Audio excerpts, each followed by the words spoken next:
सोनीपत नगर निगम कार्यालय में pension verification दूसरे दिन टोकन सिस्टम से बुजुर्गों की वेरिफिकेशन का काम शुरू। नगर निगम अधिकारियों ने माइक से अनाउंसमेंट करके बुजुर्गों को करवाया कार्यालय में प्रवेश। वेरिफिकेशन के लिए आज वार्ड 5 से 10 तक के लोगों को बुलाया गया। पेंशन वेरिफिकेशन के लिए पहुंचे बुजुर्गों ने व्यवस्था न होने पर प्रशासन के खिलाफ की नारेबाजी। बुजुर्गों के लिए न बैठने की सुविधा, इधर उधर भटकते नजर आए बुजुर्ग।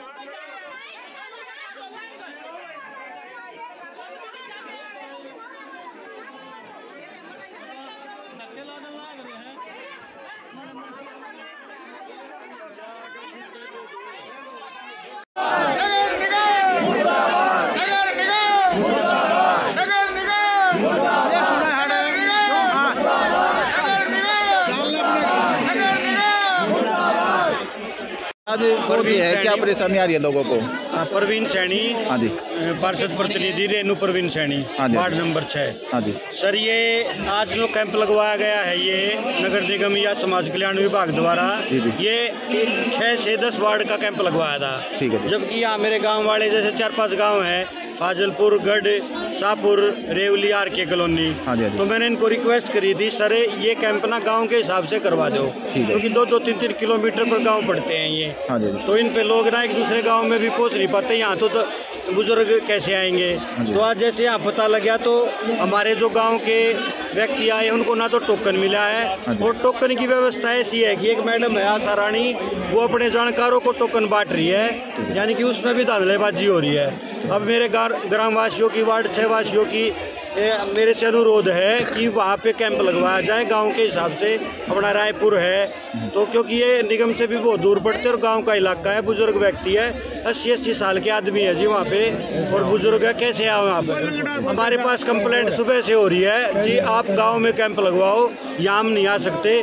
तो मेरा सरकार से अनुरोध है कि कैंप गाँव में लगवाया जाए, और जैसे पार्षद की भी ड्यूटी लगवा दे, हम घूम के इनकी जो भी हेल्प होगी वो करवा सकते हैं। धन्यवाद। क्या नाम है जी अपना? Praveen Saini, ward number 6। Pension verification के लिए कैंप लगा है, किस तरह की व्यवस्था है और क्या अपना देखना? मैं आपके माध्यम से, चैनल के माध्यम से बताना चाहता हूं कि कल भी ऐसे जनता परेशान थी और आज भी जनता बहुत ज्यादा परेशान है। मैं प्रशासन अधिकारियों से कहना चाहता हूं कि हर वार्ड में जितने भी गांव, कॉलोनी या सेक्टर हैं, उन सभी में अलग अलग कैंप लगाए जाए ताकि जनता परेशान ना हो और सबका सुचारू रूप से कार्य पूरा हो सके। वार्ड के लोगों को बुलाया गया आज 6, 7, 8, 9, 10 ये 5 वार्डों के लोगों को बुलाया गया था, और बुजुर्ग हैं सभी, आप समझ सकते हो 80-90 साल तक के बुजुर्ग, महिला सभी परेशान हैं, या धक्के खाने को परेशान हो रहे हैं। क्या क्या परेशानी आ रही है? परेशानी किसी के पास व्हीकल नहीं है, कोई ऑटो से आ रहा है, कोई रिक्शा से आ रहा है, कोई पैदल आ रहा है। सर्दी के मौसम में मैंने भी देखा है कि 100-200 महिला पुरुष सभी परेशान है, बेचारे गिड़गिड़ा रहे हैं, हमारा काम करा दो, हमारा काम करा दो। इतनी ज्यादा पब्लिक होने के बावजूद अब किसका कार्य करवाए। तो मेरी प्रशासन से प्रार्थना है कि हर कॉलोनी, गांव, सेक्टर सभी में अलग अलग कैंप लगवाया जाए ताकि जनता का समाधान सरल तरीके से हो सके। क्या नाम है? मैं MC वार्ड 7 मुनीराम लाला ठोड़ेदार, गाँव रायपुर। किस तरह की परेशानी ज्यादा है?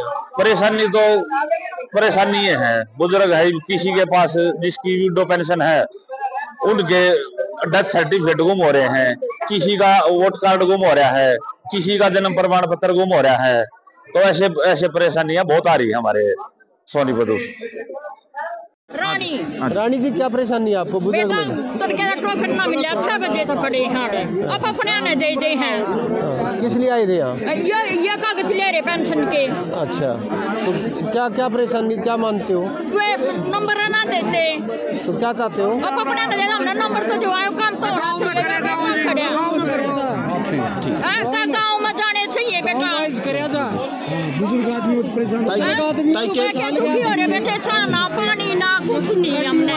गलत का है, आप पे भी बुजुर्ग हो सब रात करा क्या ना लोगा की न्यारी लान हो जा, लेडी का की न्यारी हो जा।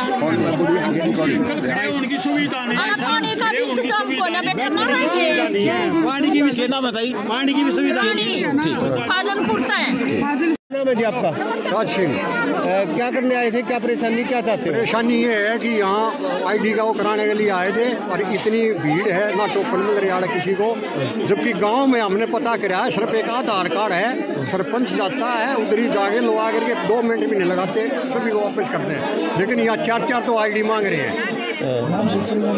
4-4 आईडी मांग रहे। गाँव में बेवापुर में जाके फ़ोन करके पूछो आप, और गाँव में हमने पता किया है।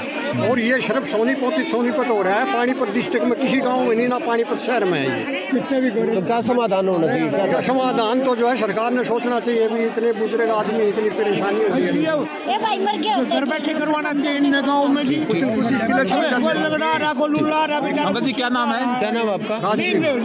उठा के बुधवार को उपायुक्त ने नगर निगम कार्यालय में आयोजित कैंप का दौरा करते हुए ड्यूटी पर तैनात अधिकारियों व कर्मचारियों को निर्देश दिए कि जो भी व्यक्ति पेंशन वेरीफाई करवाने आपके पास आए तो उसके साथ अच्छा व्यवहार करें। अगर उसके पास किसी दस्तावेज की कमी है तो उसे अच्छी तरह बताएं। पेंशन वेरिफिकेशन का कार्य हो रहा और यहाँ नगर निगम में भी आपने जनहित को लेकर विजिट किया सर, क्या समस्याएं हैं लोगों की?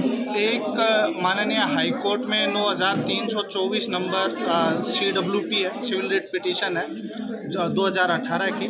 उसमें ऑनरेबल हाईकोर्ट ने ऑर्डर किए हैं कि जितने हमारे डिस्ट्रिक्ट में लाभार्थी हैं पेंशन के, उनकी वेरिफिकेशन की जाए कि उनकी सही बनी है या नहीं बनी है। उसके संदर्भ में हम सभी लाभार्थियों की वेरिफिकेशन कर रहे हैं। हमने सभी लाभार्थियों को ये मैसेज भी दिया है, गांव-गांव भी ये प्रक्रिया चल रही है और शहर में नगर निगम के पहले अलग अलग वार्डों में चली थी और अब क्योंकि नगर निगम के मेन ऑफिस में चल रही है। जितने भी लोग, चाहे उनका उम्र के आधार पे बना है, वो अपने उम्र से संबंधित जो भी दस्तावेज है, चाहे वोटर कार्ड है या फिर उनका कोई और स्कूल में पढ़ने का दस्तावेज है, बर्थ सर्टिफिकेट है, वो लेके आके अपना वेरीफाई कराएं कि उनका जो एलिजिबिलिटी क्राइटेरिया उसमें बनते हैं। उसी तरीके से अगर कोई दिव्यांग का बना हुआ है तो वो अपना दिव्यांगता का सर्टिफिकेट लेके आए। अभी इसमें 13 जनवरी 2025 को फिर माननीय हाईकोर्ट में सुनवाई है, उसमें हम अपनी रिपोर्ट अभी तक जितनों का हो गया वेरिफिकेशन और उसमें जो निकल के आया वो रिपोर्ट हम ऑनरेबल हाईकोर्ट के सामने रखेंगे और फिर जैसे आगे निर्देश रहेंगे उसी हिसाब से फिर हम आगे भी कार्रवाई करेंगे। लेकिन सर, जिस तरीके से जो व्यवस्थाएं करनी चाहिए, बुजुर्ग हैं, दिव्यांग है, वो व्यवस्था कहीं पर नहीं दिखाई दे रही है, उसको लेके क्या? एक निर्धारित लोगों को ये कहा है कि वार्ड वाइज पहले हमने कोशिश की थी, चाहे गाँव में हो, कि उन्हीं के गाँव में जाकर और टोकन सिस्टम से लोग आएँ। लेकिन अभी किसी ने ये कह दिया कि आपकी पेंशन कट जाएगी। किसी की भी वेरिफिकेशन में जब तक नहीं कटेगी जब तक कि हम उनको 3 चांस ना दे दें और उसके बाद भी वो अपने कागजात जमा ना करवाएं। अगर चांस देने के बाद भी कोई नहीं करवाएगा तो उनकी पेंशन पे हम इंटरिम रोक लगा देंगे। उसके अभी काटने की किसी की भी प्रक्रिया अमल में नहीं लाई जाएगी। इसमें कौन कौन एक बार दोबारा से जब इस डेट के बाद हम जितने भी बच जाएंगे लोग, उनके लिए भी एक डिटेल्ड शेड्यूल बनेगा। लोगों को हड़बड़ाने की या उसकी ज़रूरत नहीं है कि यही आखिरी मौका है। हम ऑनरेबल हाई कोर्ट से और समय मांगेंगे क्योंकि लगभग 2 लाख से ज़्यादा लोगों का वेरिफिकेशन किया जाना है और इस सब प्रक्रिया में समय लगता है। अभी जैसे समाज कल्याण विभाग में हमारे पास लिमिटेड कर्मचारी हैं, हेडक्वार्टर से हमने बातचीत भी की थी, उसके बाद उन्होंने कुछ हमें और कर्मचारी भी दिए हैं। लेकिन नगर निगम है, नगर पालिकाएँ हैं, परिषद है और लगभग 350 गाँव, तो सभी जगह को कवर करने के लिए हम एक बार कवायद कर रहे हैं। इसमें हम एक्स्ट्रा समय मांगेंगे।